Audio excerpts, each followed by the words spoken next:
আমাদের সঙ্গে স্টুডিওতে যুক্ত হয়েছেন হযরত মাওলানা মুফতি সাইদ হুসাইন।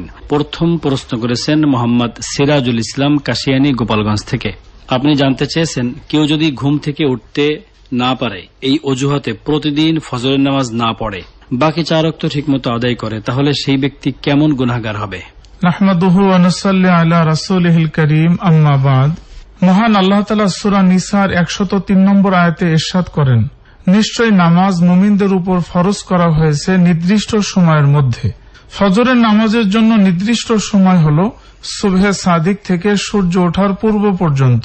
সুতরাং কেউ যদি ইচ্ছাকৃতভাবে বা অলসতা করে এই সময়ের মধ্যে ফজরের নামাজ আদায় না করে, তাহলে সে মারাত্মক কবিরা গুনাহ করল, যা তার জন্য জাহান্নামের শাস্তিকে অবধারিত করবে।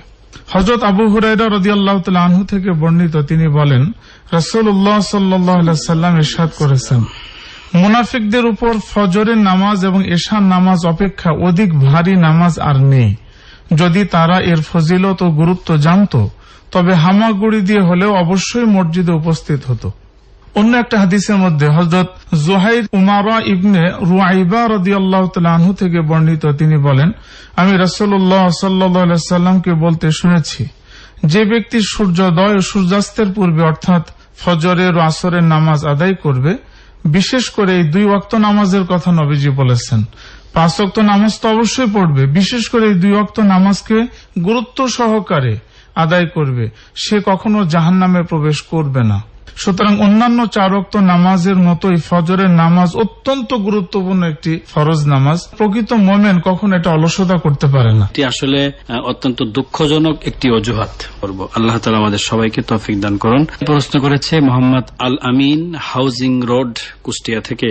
আপনি লিখেছেন, আমি খুলনায় একটি মাদ্রাসায় শিক্ষকতা করি, মাদ্রাসাতেই থাকি। আমার বাড়ি কুষ্টিয়া, আমার পরিবার সন্তান সকলেই কুষ্টিয়াতে থাকে। আমি প্রায় প্রতি সপ্তাহেই বাড়িতে যাই, আবার অনেক সময় 2 সপ্তাহ বা 1 মাস পরেও যাই। আমার চাকরি স্থল মাদ্রাসায় যদি 15 দিনের কম অবস্থানের নিয়তে থাকি, তাহলে আমি মুকিম নাকি মুসাফির? বিস্তারিত জানালে উপকৃত হতাম। চাকরি বা ব্যবসার কারণে কোনো ব্যক্তি যদি কোথাও অবস্থান করে, এমন অবস্থান যে সেখানে তার প্রয়োজনীয় কাপড় আছে, সামানাপত্র আছে, সেখানে তার পরিবার না থাকলেও যদি সেখানেই সর্বদা থাকার নিয়ত থাকে, তাহলে সেটি শরীয়তের দৃষ্টিকোণ থেকে স্থায়ী আবাসস্থলের হুকুমে চলে আসে। এক্ষেত্রে যদিও পরিবার নিয়ে অবস্থান না করে, তবেও সেই ব্যক্তি সেখানে অবস্থানকালে মুকিম বলে বিবেচিত হবে, মুসাফির নয়। সুতরাং যেহেতু আপনি খুলনায় মাদ্রাসায় পড়ান আর এখানে আপনি দীর্ঘদিন থাকার নিয়ত করেছেন, তাই গ্রামের বাড়ি থেকে যখন আপনি রওনা করে খুলনার প্রবেশ পথে প্রবেশ করবেন, তখনই আপনি মুকিম বলে বিবেচিত হবেন। এক্ষেত্রে খুলনায় মাদ্রাসায় থাকা অবস্থায় আপনাকে পূর্ণাঙ্গ নামাজ পড়তে হবে। মুসাফির হিসেবে আপনি কসর করতে পারবেন না। তবে জীবনে একবার হলেও আপনাকে একটানা 15 দিন কমপক্ষে চাকরির স্থলে আপনাকে থাকতে হবে। তাহলে এই চাকরির স্থল আপনার যতদিন আপনি চাকরি করবেন, আপনি মুকিম বলেই বিবেচিত হবেন। এবারে প্রশ্ন করেছেন মোহাম্মদ জুবাইর আহমদ, যশোর সদর, যশোর থেকে। আপনি লিখেছেন, হাদিস শরীফে আত্মীয়তার সম্পর্ক ছিন্ন করার ব্যাপারে ভয়াবহ পরিণতির কথা বলা হয়েছে। আমার জানার বিষয় হলো, আত্মীয়তার সম্পর্ক ছিন্নকারী বলতে কি বোঝায়? আত্মীয় স্বজন থেকে বিমুখ হয়ে থাকা, সামর্থ্য থাকার পরেও তাদের সঙ্গে দেখা সাক্ষাৎ না করা, তাদের সুখে দুঃখে শরিক না হওয়া, এই সকল অবস্থা হলো আত্মীয়তার সম্পর্ক ছিন্ন করা। যে কোনো ব্যক্তি যদি আমার সাথে সম্পর্ক রাখে, তাহলে আমি তার সাথে রাখি, কেউ যদি না রাখে আমি রাখি না, এটাকে আত্মীয়তার সম্পর্ক বলে না। বরং কোনো ব্যক্তি যদি আমার সাথে সম্পর্ক ছিন্নও করে, তারপর আমি আখিরাতের জন্য, আল্লাহ তাআলাকে খুশি করার জন্য তার সাথে আমি সম্পর্ক বজায় রাখবো, এটা হচ্ছে আত্মীয়তার সম্পর্ক রক্ষা করার একটা গুরুত্বপূর্ণ উপায়। আল্লাহ তাআলা আমাদের সকল। এবারে প্রশ্ন করেছেন মোহাম্মদ আব্দুল কাদের, দিঘলিয়া বাজার, খুলনা থেকে। আপনি লিখেছেন, আমি প্রতিদিন ঈশান নামাজের পর বিতির পড়ে ঘুমিয়ে পড়ি, তবে মাঝে মাঝে ঘুম থেকে জাগ্রত হলে সময় থাকলে তাহাজ্জুদ আদায় করি। অনেকে বলে থাকে বিতির রাতের শেষ নামাজ, এর পরে কোনো নামাজ পড়া যাবে না।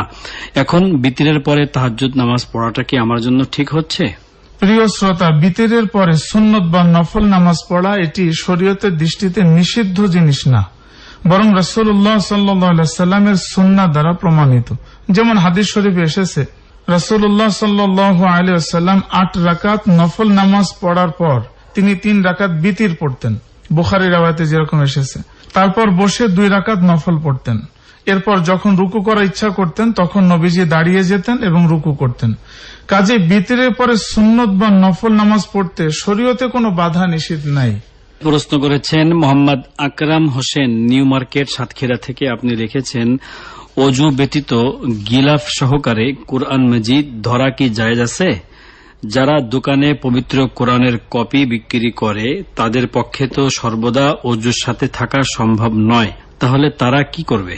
অজু না থাকা অবস্থায় এমন বস্তু দ্বারা কোরআন স্পর্শ করা জায়েজ আছে যা ব্যক্তির শরীরের পরিহিত বা কোরআনের সাথে একদম লেগে না থাকে, যেমন গিলাফ বা আলাদা কোনো কাপড় দিয়ে পবিত্র কোরআন স্পর্শ করা।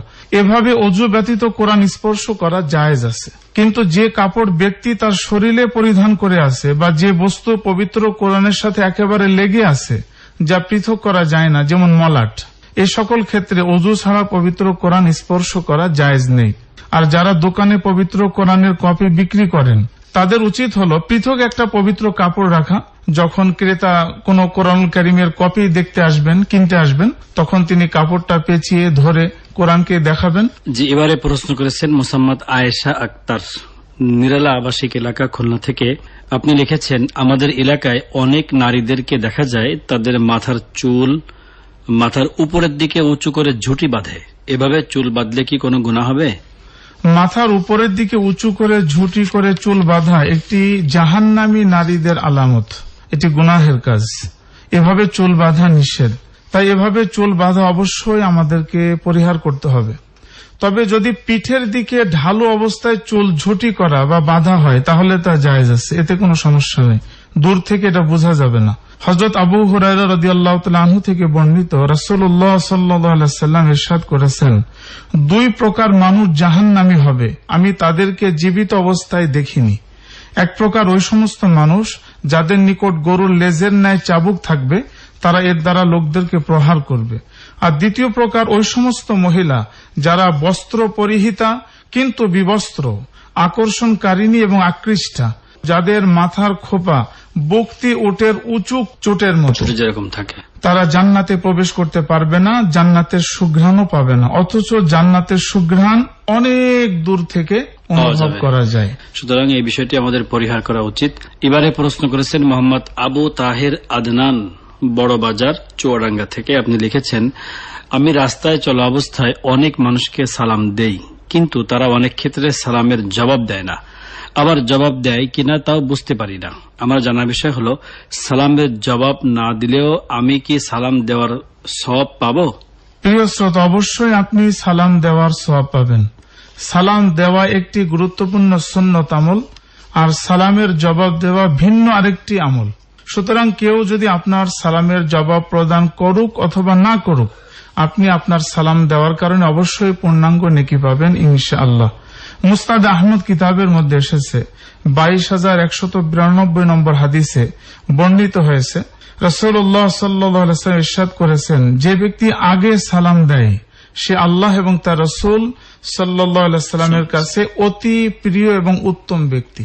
এবারে প্রশ্ন করেছেন মোহাম্মদ আবুল কাশেম, কাটাখালী, খুলনা থেকে। আপনি লিখেছেন, এক ব্যক্তি নামাজে দাঁড়াতে পারেন কিন্তু বসতে পারেন না, রুকু পর্যন্ত ঝুঁকতে পারেন কিন্তু বসে সিজদা আদায় করতে পারেন না, তিনি কিভাবে নামাজ আদায় করবেন? সেই ব্যক্তি চেয়ারে বসে নামাজ আদায় করবেন। ইমাম যখন কিরাত পড়েন তখন তিনি দাঁড়িয়ে থাকবেন, আর যখন রুকু সিজদা দেওয়ার সময় হবে তখন চেয়ারে বসে ইশারা করে রুকু সিজদা করবেন। এক্ষেত্রে রুকুতে ঝুঁকার তুলনায় সিজদাতে একটু বেশি ঝুঁকতে হবে। এই ব্যক্তির যেহেতু দাঁড়ানোর সামর্থ্য আছে, যোগ্যতা আছে, তিনি যদি নামাজে না দাঁড়িয়ে পুরা নামাজটাই চেয়ারে বসে পড়েন তাহলে তার নামাজ আদায় হবে না। অনেকেই যারা চেয়ারে বসে নামাজ পড়েন এই মাসলাটা তাদের অবগত নাই। তিনি মনে করেন যেহেতু আমি রুকু করতে পারি না, সিজদা করতে পারি না, আমি পুরা নামাজটাই বসে পড়তে পারি, কিন্তু তার নামাজ যে হচ্ছে না তিনি তা জানেন না। কারণ শরীয়তের বিধান হলো যেই ফরজটুকু তিনি আদায় করতে পারেন ওই ফরজটুকু তাকে ওইভাবে আদায় করতে হবে। এরপরে যেটা পারছেন না, অপারগ, সেক্ষেত্রে বিকল্প ব্যবস্থা আছে।